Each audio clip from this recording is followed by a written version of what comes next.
All right, so in this video, I'll do a couple more linear momentum problems involving energy and momentum, just to show you the two concepts are intertwined. Okay, so if you need to pause, read this one. So essentially, here you have two carts A and B that are initially compressed by a spring, and then the spring is released, and it projects these two carts outward. Okay, the information here is that cart A is moving to the left. The mass is 7 kilogram. Cart B is 3 kilogram and is being projected to the right at a rate of 6 meters per second. It wants us to find how much energy is stored in the spring. This one is pretty straightforward. The energy stored in the spring is converted to kinetic energy. So these two carts are moving in the final frame, which implies that they have kinetic energy. So the question is, where did that kinetic energy come from?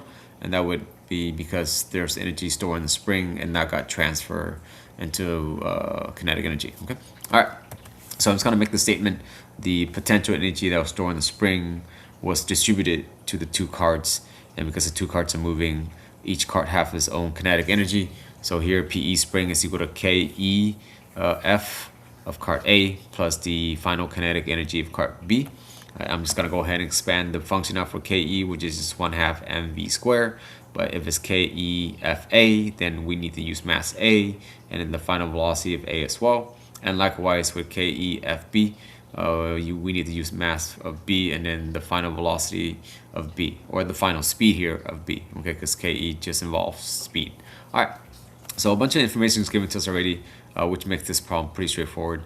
The mass of cart A is 7 kilogram. The yellow cart there is 7 kilogram.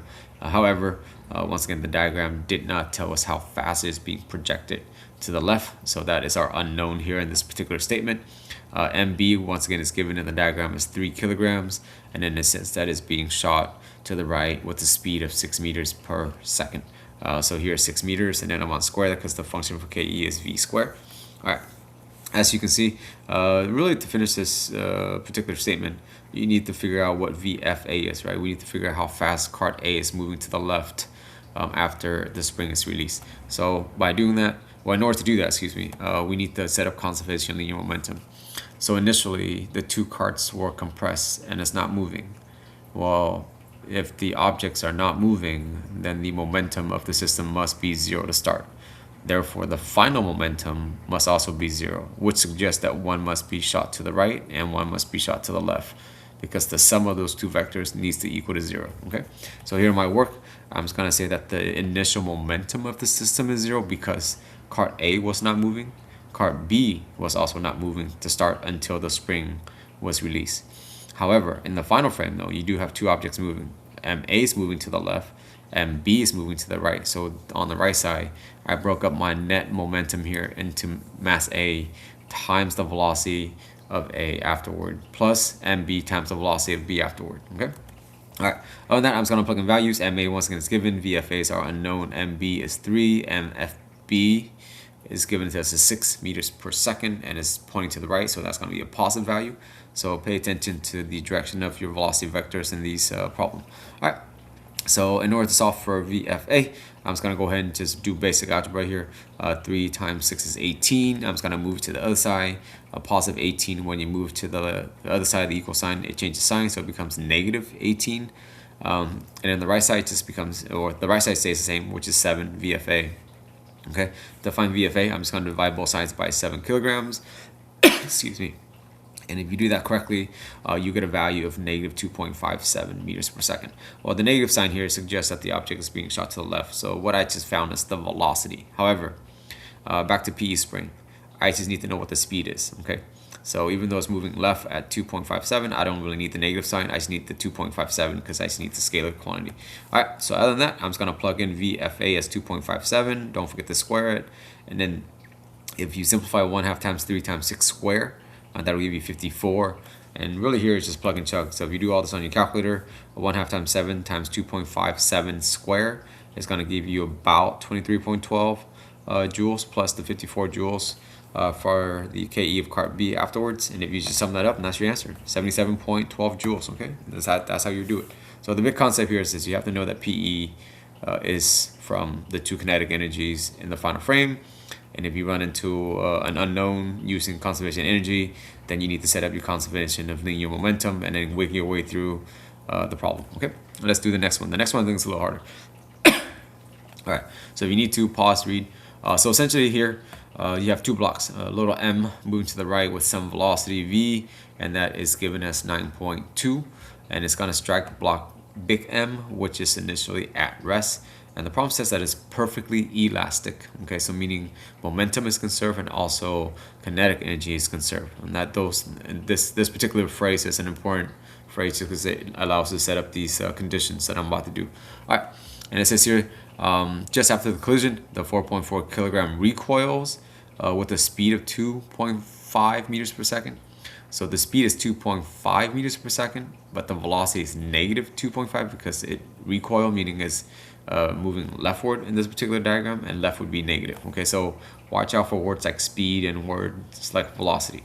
All right, it wants us to find the mass of m of the second block. So I'm just gonna go ahead and do it. Okay, I'm just gonna start with conservation linear momentum, and then from there I'm just gonna introduce my term. I have two objects, so therefore little m times the initial velocity of little m plus the mass of big M times the initial velocity of big M, and that equals to the little m times the final velocity of little m plus the mass of big M times the final velocity of big M. However, the problem states that big M was initially at rest, so I'm just going to cancel that term out. I'm still plugging values. Little m is given as 4.4 kilograms. The initial velocity for little m in the wording is given as 9.2. I'm going to move to the right side. Little m once again is 4.4, and then VFM here. You notice here I highlight the negative sign. This is essential because if you don't put the negative sign here, you are going to mess up on your arithmetic. Okay, so while the problem states that the speed is 2.5 meters per second, momentum requires you to use velocity, and if it recoils for this diagram, the block little m on the left here is going to move leftward, so you need to introduce that negative sign. This is really important. This is usually where folks goof if they don't pay attention to directions for velocity. Okay, all right, on the right side I don't know what capital M is. That's the whole point of this particular problem, is it asks us to find capital M, and I actually don't know how fast it's moving to the right. Right, so the problem never mentioned anything about how fast block M is moving, which makes this problem a little more difficult to do and more challenging. All right, so other than that, here you have one statement and you have two unknowns. So I'm just going to go ahead and clean this up a little bit. 44 times 9.2 is 40.48. 4.4 times negative 2.25 is negative 11. And then I'm just going to go ahead and combine like terms. Both this 40.48 and the negative 11 are just constants, so I'm just going to move this negative 11 to the left side of the equal sign by adding it. So 40.48 plus 11 will give me 51.48, and that equals that capital M times the final velocity of capital M. Even though in the diagram it just calls it capital V, in my work I'm just going to use the subscript here, the final velocity of the big mass, okay, or capital mass. All right, so here you're kind of stuck, right? You have two unknowns that's equal to some constant, but don't worry. Again, if you've seen the other videos, these particular problem forces you to kind of, intertwine a couple of different concepts in physics.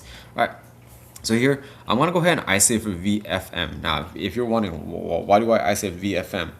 Ultimately, the question asks you to find capital M. So because you don't know what VFM is, you can isolate for it so you can get rid of it, okay? All right, so how do you get rid of VFM in order to find capital M? Well, I'm just going to set up conservation of kinetic energy because the problem states that it's perfectly elastic. So I can make this true statement that KI must equal to KF because energy will be conserved. Well, initially, you only have one object moving, right? Even though you have two objects in the diagram, there's only one that's moving because it states that the capital M was at rest. So really on the left side, I just have 1/2 times the mass of the little block, or the lowercase m, times the initial velocity or the initial speed of the little mass, because that's the only object that was moving. However, after the collision though, you have two objects moving, right? So on the right side, KF now has two terms.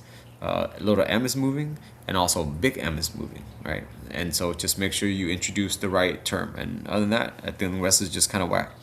You notice here in every term on the left and right has a 1/2, so I'm just gonna go ahead and cancel that out. Okay, so you can visually just take 1/2 out, 1/2 out, take that out. or you can leave it in. I just took it out.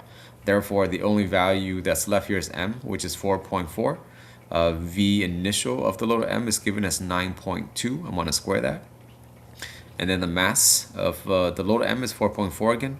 And then the final speed of the load mass is given as 2.5, right? The velocity is negative 2.5, but the speed is just 2.5. So momentum uses the vector velocity, while energy uses the scalar speed. Okay. All right. And then here I'm just gonna leave m, capital M, and then VFM square alone. So as you can see, I'm just gonna clean it up a little bit, just kind of like on the left side in pink here, or whatever color you want to call this, violet. On the left side, if you punch all this in your calculator, you'll get about 372.42. And then when you punch in 4.4 times 2.5 squared, you get it 27.5. And I'm just going to combine these two constants like I did over here, right? Because they share the same unit. All right, so here I'm going to take 372.42, subtract it because this is a positive 27.5. So when you move it, you have to do the opposite operation, which is to subtract. If you do that correctly in your calculator, you get 344.92. So as you can see, here you have a statement m VF squared is equal to 344.92. Well, ultimately you're trying to find m, right? Hence, you can just do substitution. Well, how do I find m? Well, I already have a statement on the left side for VFM, right? I can say that VFM is 51.48 divided by capital M. So that's what I'm going to do here. So instead of VF, I'm just going to substitute it for what it is, 51.48 divided by capital M. But don't forget to square it, right? This is where your algebra, you got to be on point. If you forget something, you're going to mess everything up. Well, the 2 in the power here, it will be distributed to the numerator and the denominator. So you would take 51.48 square, and then m will also be m square. However, you notice here on the outside, you have an m in the numerator. Now that you have an m square, you have really m times m. Well, one of the m on top cancels out with one of the m's on the bottom. That will leave you with 1m. Okay, so the left side hasn't changed. If you take 51.48 square, you get 2,650.2 here, and there's still an m on the bottom. This is where the m is, right? Once again, there's an m outside. There's an m times m because it's m squared, and only one of the m's on the bottom cancels out, which leaves you with 1m. Well, here m is in the denominator. Well, you're solving for m, so I'm just going to move it to the top left. At the same time, I want to move this 344.92 to the bottom right. So essentially what you're doing is you're multiplying both sides by m and dividing both sides by 344.92 at the same time. So if you do that properly in your calculator, this is what it looks like. So you would just take 2,650.2 divided by 344.92, and that will give you a mass of about 7.7 kilogram. Okay. All right. I hope that helps. Stay nerdy. Don't be whack.